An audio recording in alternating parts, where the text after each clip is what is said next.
Hello, everyone. My name is Dana Nelson, and I'm with the Kachemak Bay National Estuarine Research Reserve here in Homer, Alaska. You're at the Discovery Lab for the 29th Annual Shorebird Festival, and our bird of the year is the Ruddy Turnstone. So we're going to learn a little bit about it today. The common name for our Ruddy Turnstone is right there, Ruddy Turnstone. And the scientific name now is Arneria interpris. Where they like to live, or that habitat, is along rocky coast and tundra during breeding. But then during migration and in the winter, they love being along the rocky coast, shorelines, and sandy beaches and mud flats. So in Kachemak Bay, it's a stopover. That's during their migration up to the northern part of Alaska. So you can see them, especially in those sandy, the mud flats right in Mud Bay. And you can see when they're probing into the mud and turning over little stones and rocks that they're trying to eat aquatic and marine invertebrates.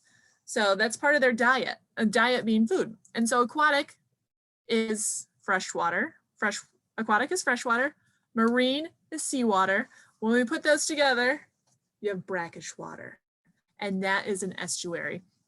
And so this is why I think it's so cool. They love both the fresh and the saltwater invertebrates. And those invertebrates can include worms, mollusks, so clams, mussels. They love eating, for our aquatic side, the larval stage of insects. They'll eat some of those. But then when they're up in the tundra, they'll eat the insects that are out on the land. And then sometimes they eat carrion. That's dead stuff. Or they'll eat other birds' eggs. So these birds are brutal. They can eat someone else's eggs and dead stuff, along with our little clams, some insects, and worms. And their range is huge. So just looking at the Pacific side, they can winter along all the way down to New Zealand. And then in the summertime, they will in the summertime, their breeding season, they go up in the Arctic around Alaska, northern Canada, and Russia. And so looking back at their name, so Arneria interpris. So Arneria is a Latin word meaning sand loving, and then interpris is Latin for translator. And so when someone was looking at this bird, they're like, wow, they really love putting their beak down in the sand. They're loving it. Maybe they're talking to it. That's my guess of how they got its name, because that beak, again, you can see in this lovely art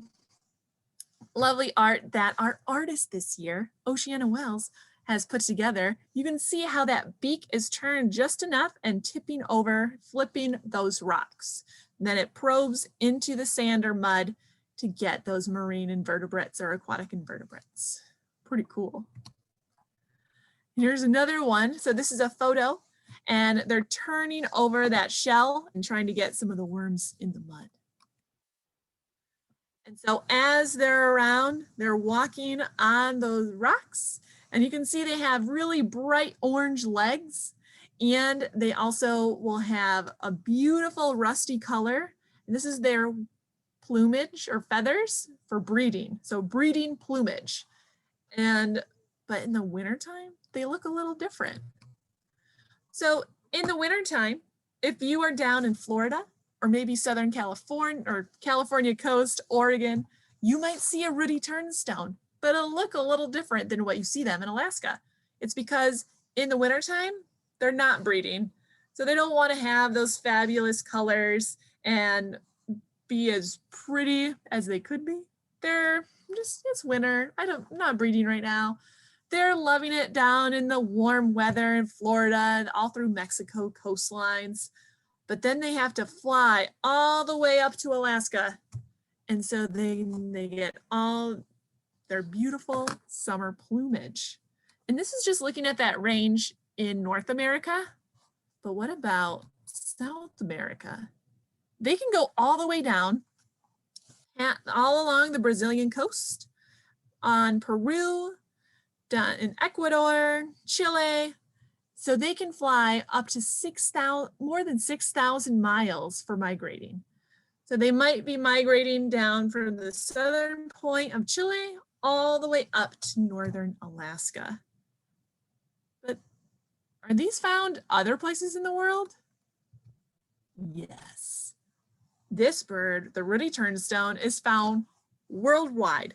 It is found in 6 continents. So as of right now, they're not found in Antarctica. So that's the one that they're not found in. But you can see on this map, the orange is the breeding. So that is the top photo with the rusty color on top. And then the blue is the non-breeding in winter range. So that is based on the photo on the bottom. And so let's take a closer look at this map. You can see that they are found in a lot of coastlines, not very much interior of places. But how do they get there? I mean, could a Ruddy Turnstone from northern Africa come to Alaska? Or would it want to stay in one, maybe only go to Greenland? Well, there's a really cool thing called flyways.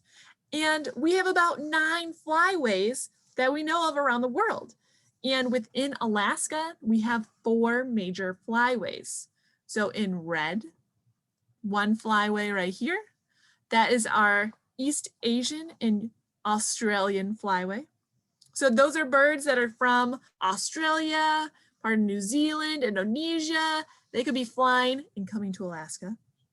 We have the Central Pacific Flyway, and that is part of Australia down to New Zealand, Japan, and then coming up into Alaska and Russia. Or you have in our like a yellowish color, that is the Pacific Americas Flyway. So that's when the birds are from the southern point of South America. They could fly all the way up to Alaska. And then that last one is the Central Americas Flyway. So again, they could be in part of the central part of South America and then a little bit into Alaska that they could fly north to, but mostly they like to go to northern Canada. So when we think about these different flyways, you can where some of these birds are from. It's pretty cool. So when we go to our worldwide map again, if I have a bird from New Zealand, what flyway would they possibly be using to get to Alaska? Well, if we look at that, they could use 2 different flyways. They could use the Central Pacific Flyway, or they could use that East Asian Australian Flyway.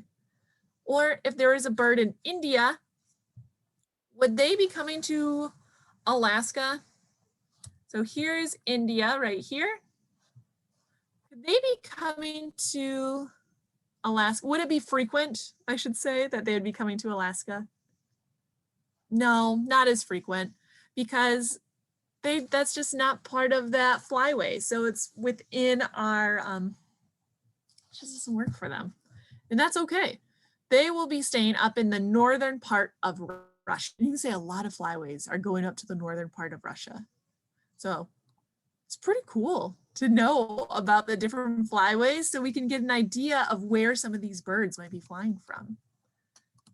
And when they're flying up there, this is what the tundra looks like up in northern Alaska. This is the Yukon Flats National Wildlife Refuge photo. This is part of their land. Can you find the nest of the Ruddy Turnstone here? You can't. That's okay. I'll blow it up for you. Those are the eggs for the Ruddy Turnstone. And so these eggs, you can see that they're really nicely camouflaged and kind of hard to see. So when we look at another photo of the eggs of the Ruddy Turnstone, again, they're that brown speckled color. It's a great way to camouflage within the tundra to make sure you're not seen and maybe some predators won't get you.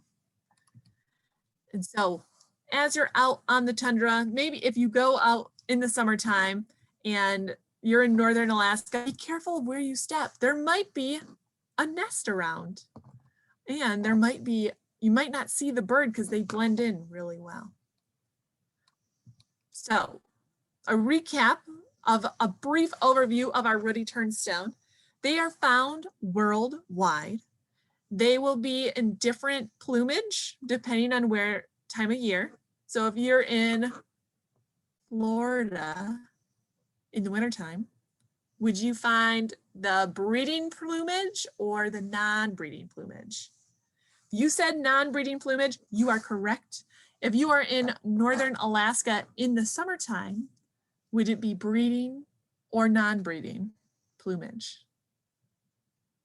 Breeding plumage, that's correct, yes. And those are just a little bit recaps of what our beautiful Ruddy Turnstone. And then if you see them, I hope you do. And I guess the biggest thing is, how are you going to see them? Go to the next side of the table and we're gonna look over all the equipment you might need for birding. Thanks, I hope you enjoy the rest of the Discovery Lab.